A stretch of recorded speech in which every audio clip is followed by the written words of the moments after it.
The Ethereum blockchain is the most dominant blockchain in the crypto space with the highest number of applications and the highest total value locked.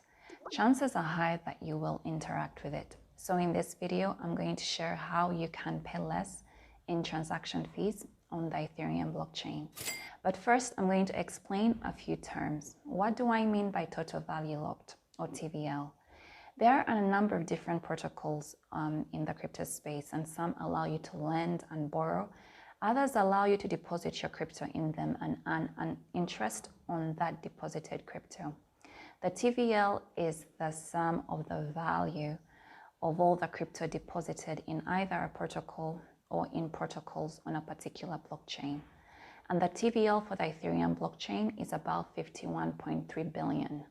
A very, very distant second is the Tron network, which has a total TVL of about 8.1 billion US dollars. Different transactions on the Ethereum blockchain have different fees. And the gas price is how much you pay per unit of gas on the Ethereum blockchain. These gas fees are paid to the people who validate and process these transactions. Validators are people found all over the world who meet certain criteria and who are incentivized to participate in the validation and processing of transactions by the gas fees that people pay. On the Ethereum blockchain, gas fees are denominated in tiny units of ether called gwei. And so 1 gwei is 1 × 10⁻⁻9 ether. Ether is not the only cryptocurrency that has small denominations.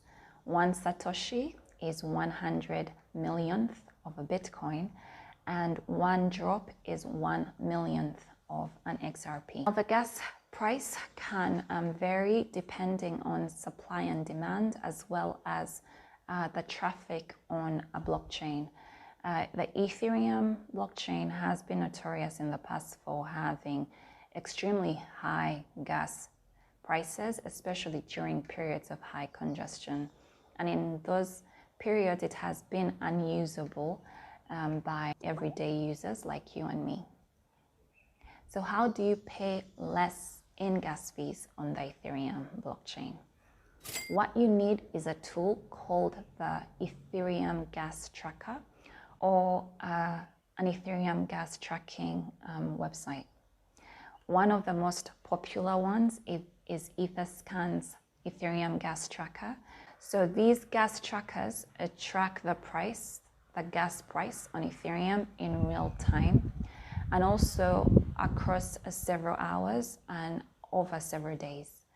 And so armed with this information, you can see the patterns in the gas price and schedule your transactions for periods of the day where the gas price is quite low. So let's go to Etherscan. And again, Etherscan is something that would be great to have in your bookmark manager. So this is the Etherscan website. If I click the gas icon at the top of the page, I will be taken to this page where I can see the low, average, and high gas prices for a particular transaction on the Ethereum blockchain. If I scroll down, I will see the high, average, and low gas prices for other transactions on the Ethereum blockchain. Now, to the side of this screen is the heat map, and this shows me how the gas price varies across the day and over several days. Now, my time zone is GMT -3. I have found that gas prices are generally lower on the weekend, and they're also much lower between the hours of midnight and about 7 or 8 in the morning. Generally, they're much lower before 11 a.m. and generally much higher in the afternoon and the early evening. So with this information, if I had a non-urgent transaction, let's say I wanted to send either to my friend Jeremy, I could plan my transaction for a time period where the gas prices have been quite low. The gas tracker can also help you pay less in transaction fees for a particular transaction. So let's say again I wanted to send Ether to my friend Jeremy. Now Jeremy has a wallet and has given me his wallet address, which is functionally similar to a bank account. And so I can send Ether from my wallet to Jeremy's wallet. For purposes of this video, think of a wallet as a tool that allows me or you to access your crypto and carry out different transactions, as well as interact with different types of protocols, lending, swapping, borrowing, etc.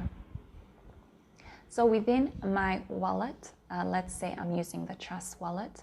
Once I have entered Jeremy's information and how much I want to send to Jeremy, right before I confirm my transaction, I am taken to this page. If I click that gear icon, it takes me to the advanced gas settings. Here I can modify the maximum gas price I am willing to pay, as well as the miners tip. I don't have to modify the gas limit. Usually for simple transaction, the default gas limit is sufficient. Before I modify this gas price, I can go to my gas tracking tool and look at the low, average, and high gas prices and set my maximum gas price as the average or the low gas price, or between the average and the high gas price. I have found that the Trust wallet and some wallets tend to set their gas price higher than the high gas price on these tracking websites. It's usually 1 to 2 GWE higher. And I think that's just to ensure that your transaction is processed immediately. But if I have time to spare and the transaction is not urgent, I can definitely set a lower gas price. Not all wallets allow you to modify the maximum gas price, but there are quite a number that do. MetaMask is one of those that doesn't allow you to modify the maximum gas price. But what it does is it gives you 3 options that you can use for a particular transaction. If it's non-urgent, I can always use the low gas, and this will ensure that my transaction is still processed without me having to overpay for it. Using the information on these gas tracking websites and provided by these gas tracking tools, you can schedule your transactions for a time of the day or on a day when the gas prices are much lower. And you can also set competitive gas prices for your transactions without overpaying. In this way, you end up paying less in gas for transactions on the Ethereum blockchain. So this is all that I have for you today. Thank you so much for watching, and I will catch you in the next one.